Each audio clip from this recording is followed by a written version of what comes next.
ವಿಷಯಕ್ಕೆ ಪೂರಕವಾಗಿ ಉಡುಪಿ ಜಿಲ್ಲೆಗೆ ಸಂಬಂಧಪಟ್ಟಂತೆ ಕೇವಲ ಉಡುಪಿ ಜಿಲ್ಲೆಯ ವಿದ್ಯಾರ್ಥಿಗಳು ಮಾತ್ರ ಉಡುಪಿಯಲ್ಲಿ ಶಿಕ್ಷಣವನ್ನು ಪಡೆಯುತ್ತಿಲ್ಲ. ಬಹುಶಃ ನೆರೆಯ 5 ಜಿಲ್ಲೆಯ ವಿದ್ಯಾರ್ಥಿಗಳು ಶಿಕ್ಷಣಕ್ಕಾಗಿ ಉಡುಪಿ ಜಿಲ್ಲೆಗೆ ಬರ್ತಾರೆ. ಆ ಸಂದರ್ಭದಲ್ಲಿ ಉಡುಪಿ ಜಿಲ್ಲೆಯ ಹಾಸ್ಟೆಲ್ಗೆ ಸಂಬಂಧಪಟ್ಟಂತೆ ಹೆಚ್ಚಿನ ಒಂದು ಅವಕಾಶವನ್ನು ಕಲ್ಪಿಸಿಕೊಡ್ಬೇಕು. ಅದೇ ರೀತಿ ಮಾನ್ಯ ಸಚಿವರಲ್ಲಿ ನಾನು ವಿನಂತಿ ಮಾಡ್ತೇನೆ. ಈಗಾಗಲೇ ಉಡುಪಿ ಜಿಲ್ಲೆಯ ಉಡುಪಿ ನಗರ ಭಾಗದಲ್ಲಿ 6 ಕೋಟಿ ವೆಚ್ಚದಲ್ಲಿ ಹಿಂದುಳಿದ ವರ್ಗದ ಹಾಸ್ಟೆಲ್ ನಿರ್ಮಾಣ ಆಗ್ತಿದೆ. ಆದರೆ ಸ್ವಲ್ಪ ನಿಧಾನಗತಿಯಲ್ಲಿ ಅದು ಕೆಲಸ ಆಗ್ತಾ ಉಂಟು. ಅದರಿಂದಾಗಿ ತಕ್ಷಣ ಅದಕ್ಕೆ ಚುರುಕು ಮುಟ್ಟಿಸುವಂಥ ಕೆಲಸ ಮಾಡಬೇಕು. ಮುಂದಿನ ಅಕಾಡೆಮಿಕ್ ಇಯರಲ್ಲಿ ಅದನ್ನು ಪ್ರಾರಂಭ ಆದರೆ ಬಹುತೇಕ ವಿದ್ಯಾರ್ಥಿಗಳಿಗೆ ಅನುಕೂಲ ಆಗ್ತದೆ. ಓಕೆ ಕೃಷ್ಣ, ಒಂದು ನಿಮಿಷ. ಅವರು ಅಧ್ಯಕ್ಷರೇ, ಏನು ನಮ್ಮ ವಸತಿ ಶಾಲೆಯಲ್ಲಿ 50-60ಕ್ಕೆ ಲಿಮಿಟ್ ಮಾಡಿದ್ದಾರೆ. ತುಂಬ ಡಿಮ್ಯಾಂಡ್ ಇದೆ.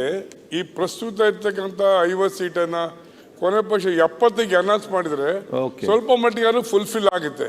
ಅದ್ರ ಬಗ್ಗೆ ದಯಮಾಡಿ ಸಚಿವರು ಗಮನ ಹರಿಸಬೇಕು ಅಂತ ನಾನು ವಿನಂತಿಸ್ಕೊಳ್ತೀನಿ. ಸರ್, ನೆಕ್ಸ್ಟ್ ನಮ್ದು ಅದೇ ರೀತಿ ಸಮಸ್ಯೆ ಇದೆ ಅಧ್ಯಕ್ಷರೇ. ಕನಿಷ್ಠ ಒಂದು 10ರಿಂದ 15 ಮಕ್ಕಳನ್ನಾದರೂ ಈ ಸಾರಿ ಸೇರಿಸಿದ್ರೆ ಒಂದು ಅನುಕೂಲ ಆಗುತ್ತೆ. Okay okay. ಬೆಲ್ಲದ್ ಮಾನ್ಯ ಅಧ್ಯಕ್ಷರೇ, ತಮ್ಮ ಮೂಲಕ ಮಂತ್ರಿಗಳ ಗಮನಕ್ಕೆ ತೊಗೊಂಬರಕ್ಕೆ ಇಚ್ಛೆ ಪಡ್ತೇನೆ. ನಮ್ಮ